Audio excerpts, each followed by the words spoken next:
Class 9 NCERT book Behind Chapter 5 The Snake and the Mirror। Hello class, आज हम बिहार का chapter 5 की जो स्टोरी है the snake and the mirror वो पढ़ेंगे। जैसे कि आपको स्टोरी के नेम से ही पता चल रहा है कि इस स्टोरी में एक स्नेक है और एक मिरर है। ठीक है, तो ये जो स्टोरी है ये स्टोरी के अंदर स्टोरी है, मतलब लेखक जो है, मतलब जो राइटर है वो हमको कहानी सुना रहे हैं और उनको ये कहानी एक होम्योपैथिक डॉक्टर ने सुनाई थी। ठीक है, तो जैसा कि आपको पता ही चल रहा है टाइटल से कि सांप है और शीशा है। ये मेन चीजें हैं और डॉक्टर का जो सामना है वो एक सांप से हो जाता है, जो सांप उसके ऊपर गिर जाता है। सांप जो होता है वो शीशे में खुद की परछाई, मतलब खुद को देखता है, तो वो उसी में मतलब खो जाता है। तो डॉक्टर की जान बच जाती है। अब वो डॉक्टर किस तरीके से राइटर को अपनी स्टोरी सुना रहा है और वो फिर जो राइटर है वो हमें एक्सप्लेन कर रहे हैं। तो यहाँ पे हम ये स्टोरी शुरू करते हैं।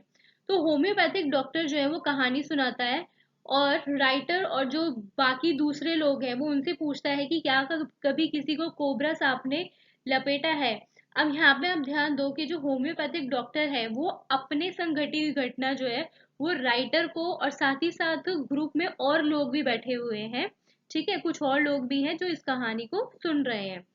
तो कोबरा सांप के डर से सभी खामोश हो गए। फिर डॉक्टर ने अपनी कहानी सुनाई। गर्मी की रात थी, करीब 10 बजे ही रेस्टोरेंट से खाना खाकर घर लौट रहा था। जैसे ही डॉक्टर अपने कमरे का दरवाजा खोलता है उसे ऊपर से एक आवाज सुनाई दी, लेकिन उसने इस आवाज पर इतना ध्यान नहीं दिया, उसने इग्नोर मार दिया।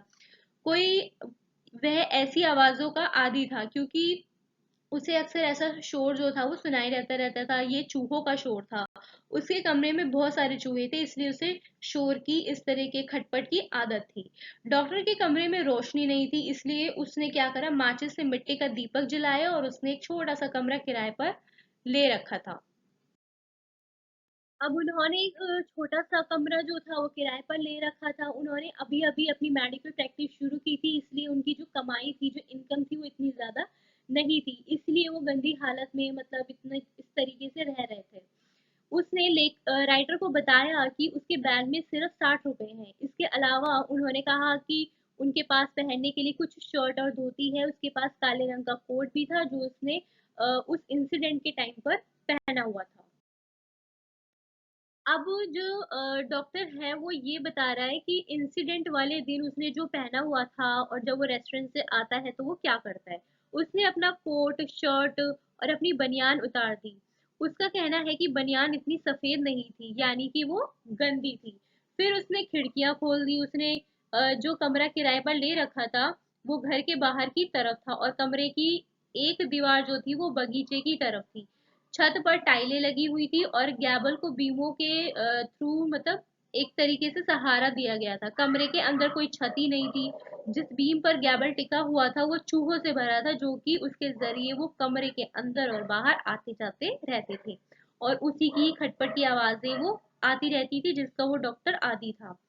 उसने अपना बिस्तर दीवार के पास लगाया और सोने के लिए लेट गया, लेकिन उसे नींद नहीं आई क्योंकि हवा बिल्कुल भी नहीं चल रही थी। ऐसा लग रहा था मानो जो पवन देवता है उन्होंने एक दिन की छुट्टी ले ली है और वो छुट्टी पर थे, इसलिए हवा नहीं चल रही थी। डॉक्टर ताजी हवा लेने बाहर गया था क्योंकि उनके कमरे में कोई पंखा या कूलर नहीं था और उसे गर्मी लग रही थी। अब जो डॉक्टर है वो अपने कमरे में वापस आकर एक कुर्सी पर बैठ गया। उसने मेज के नीचे का बक्सा खोलकर मटेरिया मेडिका नाम की किताब निकाली। उसने उसे उसी मेज पर रख दिया जिस पर एक दीपक, मतलब जो उसने दिया जो जलाया था, और एक शीशा रखा हुआ था वहां पे और एक छोटी सी कंघी पड़ी थी। वो उसे खोलकर वहां पर उस बुक को बैठ गया। जैसे ही वो शीशे के सामने बैठा उसने शीशे में अपनी छवि देखी, मतलब खुद को देखा। उसका कहना है कि उसे सुंदर चीजें बहुत पसंद है क्योंकि वो एक क्या था, मतलब एक तरीके से यंग था, वो है ना, युवा व्यक्ति था। उसे सुंदर चीजों की सराहना करना बहुत पसंद था और वो ज्यादा सुंदर दिखने के लिए अपने रूप में सुधार करना चाहता था। क्योंकि उसकी शादी नहीं हुई थी और वो एक डॉक्टर भी था, वो अच्छा सुंदर दिख कर लोगों को बताना चाहता था कि वो अभी क्या है, कुंवारा है, अनमैरिड है और शादी करने के लिए बिल्कुल रेडी है। उसने अपने बालों में कंघी करके उन्हें सेट करने की कोशिश की। जब वो अपने बालों में कंघी कर रहा था तो फिर उसे ऊपर से वही आवाज सुनाई दी, लेकिन इस बार भी उसने इसको इग्नोर कर दिया। उसने शीशे में ध्यान से देखा और फैसला किया कि रोजाना शेव करेगा और पतली मूछें बढ़ाएगा, क्योंकि उसे लगता था कि इससे वो अच्छा और ज्यादा बेटर दिखेगा।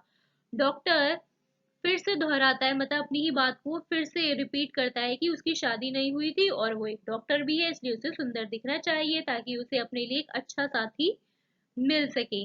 उसने खुद की सराहना की, खुद की ही तारीफ करे जा रहा था और कहा कि उनकी जो मुस्कान है, जो स्माइल है, वो काफी अट्रैक्टिव है, इसलिए मैं हमेशा मुस्कुराता ही रहूंगा, क्योंकि जब मैं मुस्कुराता हूँ तो मैं अच्छा दिखता हूँ। डॉक्टर को बड़ी ना विडंबना सी हो रही थी कि जब उन्होंने कहा कि मुस्कुराते रहना एक हिला देने वाला निर्णय है, एक फैसला है, उससे उसे लगा कि उसकी जो कीमत है वो बहुत है और इसीलिए वो सुंदर दिखना चाहता है, क्योंकि हर वक्त मुस्कुराते रहना भी एक बहुत बड़ी बात है। वो अपनी कुर्सी से उठा और कमरे में ऊपर नीचे टहलने लगा। तभी उसने एक बात तय करी, उसने डिसाइड किया कि वो एक महिला डॉक्टर से ही शादी करेगा, जिसके पास बहुत सारा पैसा और अच्छी मेडिकल प्रैक्टिस होगी। आगे वो सोचता है कि एक मोटी लड़की से शादी करेगा। इसका रीजन ये था कि अगर कभी उससे कोई गलती हो जाती है बाय चांस और गुस्से में आकर पत्नी उसे मारने के लिए उसका पीछा करेगी, तो मोटा होने के कारण वो दौड़कर उसे पकड़ नहीं पाएगी। उसका एक फनी सा ही थोड़ा रीजन था। ये सब सोचते सोचते डॉक्टर फिर कुर्सी पर बैठ जाता है। अब अचानक धड़धड़ाम की आवाज करते हुए कुछ नीचे गिरा। ऐसा लगा जैसे कोई रबर की ट्यूब गिर गई हो और डॉक्टर को इसकी कोई परवाह नहीं थी, लेकिन फिर उसने पीछे मुड़कर देखने का सोचा कि क्या गिरा है। जैसे ही वो मुड़ता है देखने के लिए, तो वो क्या देखता है कि एक बड़ा मोटा सांप कुर्सी पर रेंग कर उसके कंधे पर बैठ जाता है। जब सांप उसके ऊपर आकर के बैठ जाता है, वो ना तो घबराया, ना उछला, ना कांपा और ना ही चिल्लाया। ये सब कुछ इतनी जल्दी हुआ कि उसे कुछ सोचने समझने का टाइम ही नहीं मिला, वो रिएक्ट ही नहीं कर पाया। सांप ऐसे घुमा कि डॉक्टर ने बाएं की डॉक्टर जो था उसके बाएं हाथ पर कुंडली की तरह लिपट गया। उसके फेस से करीब करीब 3 से 4 इंच की दूरी पर ऐसी पोजीशन में था कि अगर वो थोड़ा सा भी हिलता ना डॉक्टर, तो सांप उसको काट सकता था। डॉक्टर का कहना है कि उसकी न सिर्फ सांसें रुक रही थी, बल्कि वो मूर्ति की तरह एकदम स्टैचू की तरह पत्थर में बदल गया था। हिल ही नहीं रहा था बिल्कुल भी। उसका शरीर तो मूर्ति की तरह था, लेकिन जो दिमाग था वो पूरा चल रहा था। ठीक है, वो सोच रहा था कि आगे क्या करना चाहिए। अब भाई कमरे में तो अंधेरा था, है ना, चारों तरफ। कमरे के अंदर बाहर सब जगह अंधेरा था, सिर्फ एक ही रोशनी थी, और वो किसकी थी? जो उसने अपनी मेज पर जो दिया जला के रखा था, उसकी रोशनी थी। ठीक है, और उस रोशनी में वो मूर्ति बना बैठा हुआ था। अब जब वो इस तरह की मुसीबत में था, तो उसे भगवान के होने का एहसास होने लगा। अब ऐसा होता है ना कि भाई हम चाहे वैसे याद ना करें, पर आज हम कभी डिफिकल्टी में होते हैं तो भगवान की याद आने लग जाती है ना, कि है भगवान अब क्या होगा। तो वो भी कुछ ऐसे ही सोचने लगा। वो कुछ भी नहीं कर सकता था, इसलिए उसे भगवान का ख्याल आने लगा। उसने कुछ ना बोलने का ही फैसला किया, क्योंकि कहीं ऐसा ना हो कि सांप जो है वो गुस्सा हो जाए, है ना, कुछ भी कर सकता है। डॉक्टर मनी मन भगवान से उसकी जान बचाने की प्रार्थना कर रहा था, क्योंकि वो सांप कुंडली मारकर उसकी जो बाजू थी, है ना, जो बाह थी, उससे लिपट गया था। उसे दर्द भी हो रहा था, उसे ऐसा महसूस हो रहा था कि मानो शीशे से बनी कोई मोटी पिघली हुई जो छड़ी हो, वो उसकी बाह को कुचल कर तोड़ रही हो। वो बिल्कुल ही हेल्पलेस होकर महसूस हेल्पलेस महसूस कर रहा था, क्योंकि खुद को बचाने के लिए वो कुछ भी नहीं कर पा रहा था। अब भाई डॉक्टर को भी पता था कि अगर वो थोड़ा सा भी हिलेगा तो सांप उस पर अटैक कर देगा, है ना, हमला कर देगा। और जो मौत थी वो बहुत करीब थी, उसके 4 इंच की दूरी पर ही ऑलमोस्ट बैठी थी। उसने सोचा कि अगर उसे सांप ने काट लिया तो क्या करेगा, कौन सी दवाई लेगा। तभी उसे याद आता है कि अरे उसके कमरे में तो कोई दवाई ही नहीं है। उसे लगा कि वो एक गरीब और मूर्ख डॉक्टर है। वो बहुत कमजोर महसूस खुद को कर रहा था, और क्योंकि उसके पास इस सिचुएशन से बाहर निकलने का कोई रास्ता नहीं था, इसलिए वो अपनी मूर्खता पर मतलब मुस्कुरा भी रहा था थोड़ा। डॉक्टर को लगा कि भगवान ने उसे अपनी गलती का एहसास कराया, तभी कुछ अजीब हुआ और डॉक्टर की जान बच गई। सांप ने अपना सिर दूसरी तरफ घुमा लिया और शीशे में उसने खुद की परछाई देखी। ऐसा नहीं है कि पहले कभी किसी सांप ने खुद को शीशे में ना देखा हो, लेकिन हाँ, ये वाला जो सांप था वो खुद को शीशे में बहुत ध्यान से देख रहा था, जिसे देखकर डॉक्टर मतलब थोड़ा हैरान रह गया। वो सोच रहा था कि शायद वो इसकी सुंदरता की मतलब प्रशंसा कर रहा है। डॉक्टर को लगा कि सांप अलग अलग तरह की कल्पना कर रहा होगा, इमेजिनेशन कर रहा होगा। शायद जब शीशे में अपना चेहरा देख रहा था तब मूछें बढ़ाने के बारे में सोच रहा होगा और ज्यादा सुंदर दिखने के लिए आई शेडो और काजल लगाने के बारे में सोच रहा था, या फिर वो अपने माथे पर लाल रंग की बिंदी लगाने का सोच रहा था।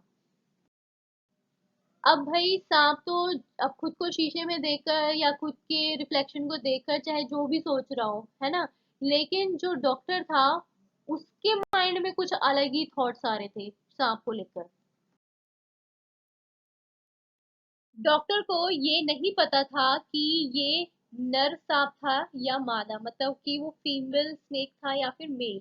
वो कहता है कि उसे ये कभी पता नहीं चलेगा, क्योंकि तभी वो उसकी बाह मतलब जो बाजू थी जहाँ बैठा हुआ था वहां से रेंग कर उसकी गोद में चला गया और वहां से उछला और मेज पर रेंगने लगा। रेंगते हुए वो शीशे के बहुत पास आ गया और खुद को देखने लगा। डॉक्टर को लगा कि सांप खुद को करीब से देखना चाहता है।